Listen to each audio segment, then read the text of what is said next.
Hello everyone, welcome to GS Era. दोस्तों, आज हम डिस्कस करने वाले हैं इतिहास के एक इम्पोर्टेंट टॉपिक जिसका नाम है यूरोपीय कंपनियों का आगमन। यूरोपीय कंपनियों के आगमन से संबंधित जितने भी इम्पोर्टेंट क्वेश्चंस होंगे वो सभी हम इस वीडियो में डिस्कस करने वाले हैं। तो चलिए स्टार्ट करते हैं without wasting of time. Question number first, Vasco D gamma Calicut तट पर पहुंचा सन 1498 ईस्वी में। पुर्तगाली उपनिवेश का प्रथम वायसराय भारत में था कौन? Francisco de Almeida. दोस्तों, जो फ्रांसिस्को द अल्मीडा था वो पुर्तगाली उपनिवेश का भारत में प्रथम वायसराय था। नेक्स्ट, वास्को डी गामा का कालीकट में स्वागत किया था जैमोरिन ने। जो जैमोरिन था वो एक हिंदू रूलर था जो केरल के अंदर राज करता था। और जब वास्को डी गामा भारत में प्रथम बार सन 1498 ईस्वी में केरल के कालीकट तट पर पहुंचा था तो जैमोरिन, जो कि एक हिंदू रूलर था, उसने वास्को डी गामा का भव्य स्वागत किया था। आपको एक बात और ध्यान रखनी है, वास्को डी गामा भारत में टोटल 3 बार आया था। प्रथम बार वह सन 1498 ईस्वी में आया था, सेकंड टाइम 1503 ईस्वी में, और थर्ड टाइम वह 1524 ईस्वी में आया था। जब यह लास्ट टाइम अर्थात 1524 ईस्वी में आया था तब यह पुर्तगाल का वायसराय बनकर भारत में आया था, वायसराय बनकर। ठीक है, क्योंकि ये वास्को डी गामा पुर्तगाल का निवासी था, इसलिए पुर्तगाल का ही वायसराय बनकर भारत में आया था। तो इतनी बातें आपको ध्यान रखनी है। देखो, जो वास्को डी गामा था, ये 2 कंट्री आप देख रहोगे, स्पेन और पुर्तगाल। तो वास्को डी गामा पुर्तगाल का निवासी था, तो पुर्तगाल का निवासी वास्को डी गामा समुद्री जलमार्ग के रास्ते अर्थात अटलांटिक ओशियन पार किया इसने। फिर यहाँ पर पहुंचा वो साउथ अफ्रीका का एक जो सबसे दक्षिणी बिंदु है, Cape of Good Hope. Cape of Good Hope के रास्ते से होता हुआ भारत में केरल राज्य के कालीकट तट पर पहुंचा था। तो इस प्रकार इसने इस समुद्री यात्रा को किसी जहाज के द्वारा तय किया था। तो उस जहाज का नाम भी काफ़ी इंपॉर्टेंट है, वो आपको याद रखना है। तो कहाँ से चला ये? पुर्तगाल से चला। सामुद्रिक जलमार्ग को इसने तय किया, केप ऑफ गुड होप के रास्ते से होता हुआ भारत के केरल राज्य पर पहुंचा था। तो इसके जहाज का नाम था साओ गैब्रियल। Sao Gabriel. ये काफ़ी बार पूछा गया है कि वास्को डी गामा भारत में किस जहाज से आया था, तो साओ गैब्रियल नाम के जहाज से आया था। कब आया था? सन 1498 ईस्वी में आया था। किसने स्वागत किया यहाँ पर इसका? जैमोरिन नाम के हिंदू शासक ने इसका स्वागत किया था। आपको एक बात और ध्यान रखनी है, जब ये केप ऑफ गुड होप से होते हुए भारत में पहुंचा तो गुजरात के एक व्यापारी थे अब्दुल मनीक। अब्दुल मनीक की सहायता से यह भारत में पहुंचा था। अब्दुल मनीक, जो कि गुजरात के व्यापारी थे। कब पहुंचा था? सन 1498 ईस्वी में। कहाँ के रास्ते से होता हुआ पहुंचा? Cape of Good Hope. Cape of Good Hope कहाँ पर पड़ता है? देखो, ये पड़ता है अफ्रीका कॉन्टिनेंट अर्थात अफ्रीका महाद्वीप का मैप है। इस अफ्रीका महाद्वीप के मैप में सबसे नीचे की कंट्री पड़ती है कौन? दक्षिण अफ्रीका। इस दक्षिण अफ्रीका को जब आप जूम आउट करोगे तो आप देखोगे एक लोकेशन आपको मिलेगी, केप ऑफ गुड होप। इस केप ऑफ गुड होप से होते हुए वह भारत में पहुंचा था। तो इसकी खोज किसने की थी वह भी पूछ लिया जाता है। तो केप ऑफ गुड होप की खोज की थी बार्थोलोम्यो डियाज ने। बार्थोलोम्यो डियाज। बार्थोलोम्यो डियाज जो था ये एक पुर्तगाल का ही व्यक्ति था। कहाँ का व्यक्ति था? ये भी पुर्तगाल का व्यक्ति था। सूची 1 जिसमें समुद्री यात्री हैं और सूची 2 जिसमें उनके देश के नाम है। वास्को डी गामा पुर्तगाल का निवासी था। Christopher Columbus. Christopher Columbus Spain का व्यक्ति था। इसने सन 1492 ईस्वी में अमेरिका की खोज की थी। किसकी? नॉर्थ अमेरिका अर्थात उत्तरी अमेरिका की खोज का श्रेय किसको जाता है? क्रिस्टोफर कोलंबस को। ये एक स्पेन का व्यक्ति था। नेक्स्ट है कैप्टन कुक। ये ग्रेट ब्रिटेन से था और तस्मान हॉलैंड का निवासी था। जो हॉलैंड है, हॉलैंड को नीदरलैंड भी बोलते हैं, नीदरलैंड, या फिर डच नाम भी आ सकता है। ये तीनों के तीनों नाम इसी के हैं। जो तस्मान जहाँ का व्यक्ति था हॉलैंड का, हॉलैंड, नीदरलैंड या फिर डच। नेक्स्ट है भारत में पुर्तगाली शक्ति का वास्तविक संस्थापक था कौन? अल्बुकर्क। दोस्तों, जो अल्बुकर्क था वह पुर्तगाली शासक का वास्तविक संस्थापक था, यानी कि पुर्तगाली शक्ति का वास्तविक संस्थापक अल्बुकर्क था, जो भारत में सेकंड नंबर का वायसराय बनकर आया था। इसका कार्यकाल 1509 से लेकर 1515 ईस्वी तक था। इसको वास्तविक संस्थापक इसलिए मानते थे क्योंकि इसने गोवा, हरमोज और मलक्का स्टेट पर कब्जा किया था। ये बातें आपको ध्यान रखनी है कि गोवा, हरमोज और मलक्का स्टेट पर कब्जा किया था किसने? सेकंड नंबर के वायसराय अल्बुकर्क, जिसको वास्तविक संस्थापक माना जाता है पुर्तगाली शक्ति का। इसने शांत या फिर नीले जल की नीति भी दी थी। इतनी बातें आपको इसके बारे में ध्यान रखनी है। नेक्स्ट क्वेश्चन है पुर्तगालियों ने भारत में प्रथम दुर्ग का निर्माण किया था। कहाँ पर? कोचीन में। कोचीन में पुर्तगालियों ने अपना पहला दुर्ग अर्थात फर्स्ट फैक्ट्री इस्टेब्लिश की थी और अल्बुकर्क ने कोचीन को ही प्रथम राजधानी भी बनाया था। मध्यकाल में सर्वप्रथम भारत से व्यापार संबंध स्थापित करने वाले थे पुर्तगाली।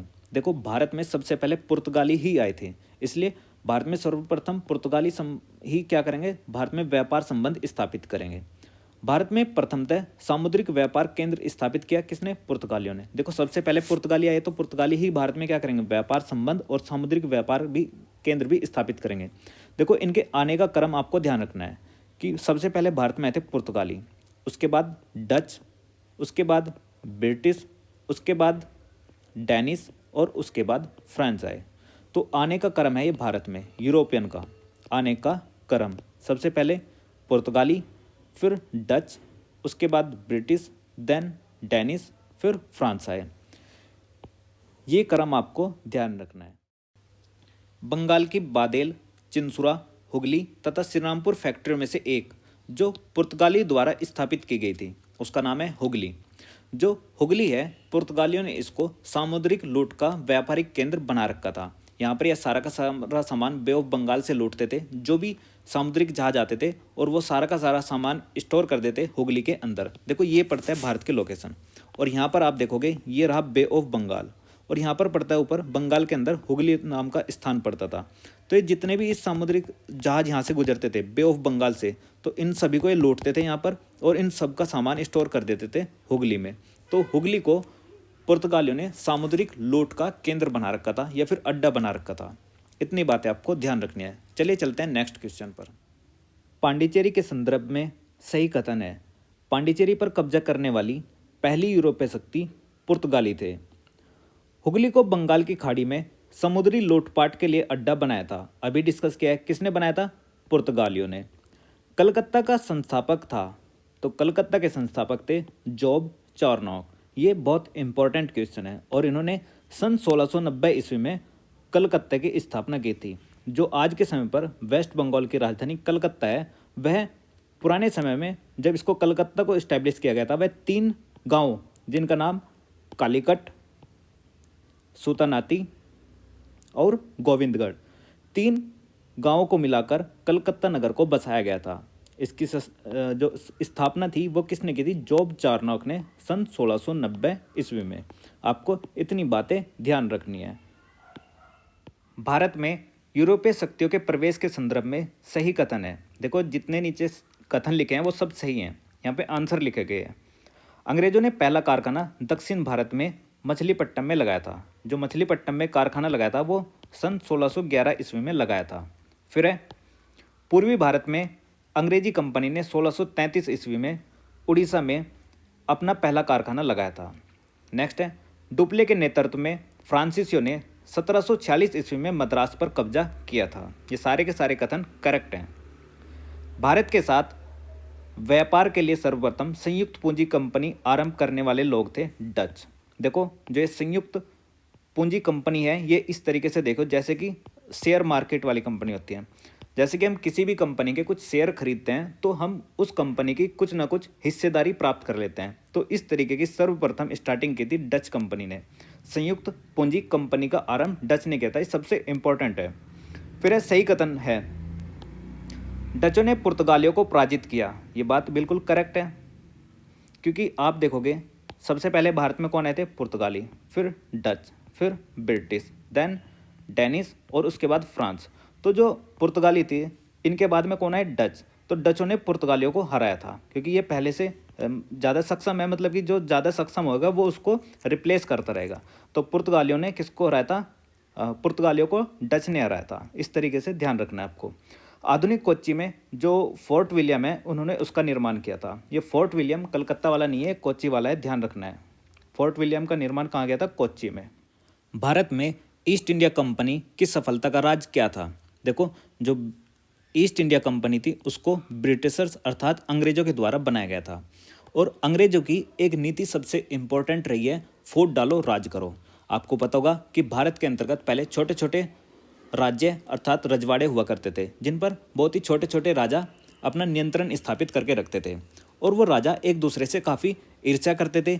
इस नीति को किन्होंने जान लिया, किन्होंने भांप लिया इसको? अंग्रेजों ने। तो अंग्रेजों ने क्या किया, भारत में फूट डालो राज करो की नीति अपनाई, जिस कारण क्या हुआ देखो, भारत में राष्ट्रीय भावना की कमी थी, क्योंकि यहाँ के राजा आपस में ही लड़ते रहते थे।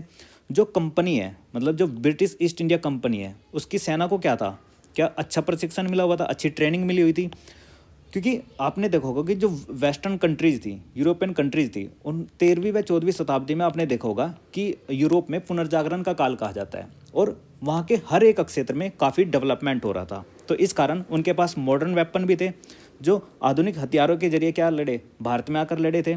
और आप देखोगे कि भारतीय सैनिकों में राष्ट्रीय भावना का अभाव था। राष्ट्रीय भावना का अभाव इसलिए था क्योंकि पहले उस समय पर भारत राष्ट्र के रूप में तो देखा नहीं जाता था। छोटे छोटे रजवाड़े होते थे, उन रजवाड़ों में का जो राजा होता था वो अपनी सेना को खुद ही ट्रेन कराते थे और वो क्या करते थे, आपस में ही लड़ते झगड़ते रहते थे। तो एक राष्ट्र के रूप में सैनिकों के बीच में भी भावना नहीं थी, बस वो छोटे रजवाड़े तक ही सीमित रहती थी उनकी भावना, जिसके परिणाम स्वरूप जो उन्हें अच्छा वेतन देता था वो अपनी सेवा उसी में लगा देते थे। देखो, जो राजा था वो सैलरी देता था, अब जो भी अच्छा पेमेंट देगा वो उसी की तरफ भाग जाते थे सैनिक। तो पहले राष्ट्रीय भावना यानी कि एकता वाला भाव नहीं था। लेकिन आज के समय पर आप देखोगे कि जो भारत राष्ट्र है, पूरी की पूरी जो नेवी, आर्मी या फिर एयरफोर्स है, वो पूरे एक राष्ट्र के निर्माण के लिए योगदान देती है वो अपना बलिदान देते हैं राष्ट्र के लिए, यानी कि भारत माँ के लिए।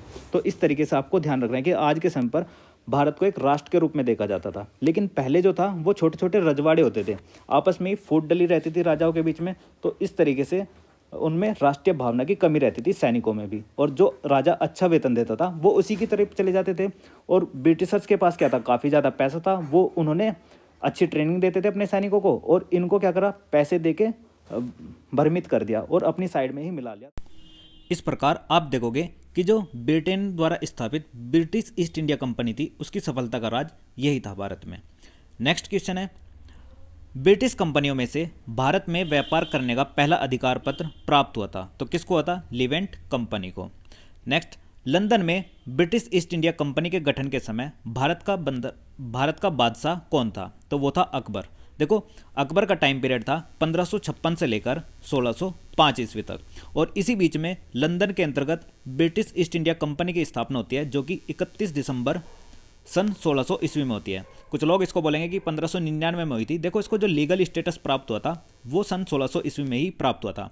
जो वहाँ की महारानी थी एलिजाबेथ प्रथम, उन्होंने 31 दिसंबर सन 1600 ईस्वी में एक शाही प्रमाण पत्र जारी किया था, जिसके द्वारा उन्होंने कहा था कि आप, मतलब कंपनी को कहा था कि आप 15 वर्ष के लिए पूर्वी देशों के साथ व्यापार संबंध स्थापित कर सकते हो।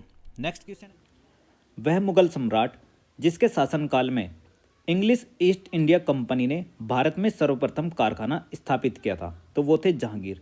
देखो, जहांगीर के टाइम पीरियड में सन 1608 ईस्वी में जो ब्रिटिशर्स की company English east India company, इसने सूरत में पहला कारखाना स्थापित किया था। यह एक अस्थायी रूप से स्थापित किया था। उसके बाद सन 1613 ईस्वी में अंग्रेजों ने पहली फैक्ट्री स्थापित की थी सूरत में, और ये भी क्या है, सूरत। तो इसका मतलब ये हुआ कि जो 1613 वाली कंपनी थी ना, इसी को लीगल स्टेटस दिया था इन्होंने 1608 वाली को ही 1613 ईस्वी में। और जो मछलीपट्टम है, मछलीपट्टम को कब दिया था? 1611 ईस्वी में। इस तरीके से आप देखोगे कि इनका जो मतलब कि फर्स्ट 3 ब्रिटिश कंपनी थी भारत में, 1608 ईस्वी में सूरत, 1611 ईस्वी में मछलीपट्टम, और फिर 1608 वाली कंपनी को ही 1613 में क्या किया, इन्होंने लीगल स्टेटस दिया। जो ये मछलीपट्टम था, मछलीपट्टम को क्या करते थे, मतलब कि गोलकुंडा का बंदरगाह कहा जाता था, और यहाँ हीरे, मणिक और कपड़े के व्यापार के लिए यह काफ़ी फेमस था। वह अंग्रेज अधिकारी जिसने पुर्तगालियों को सवाली के स्थान पर हराया था, नाम है थॉमस बेस्ट।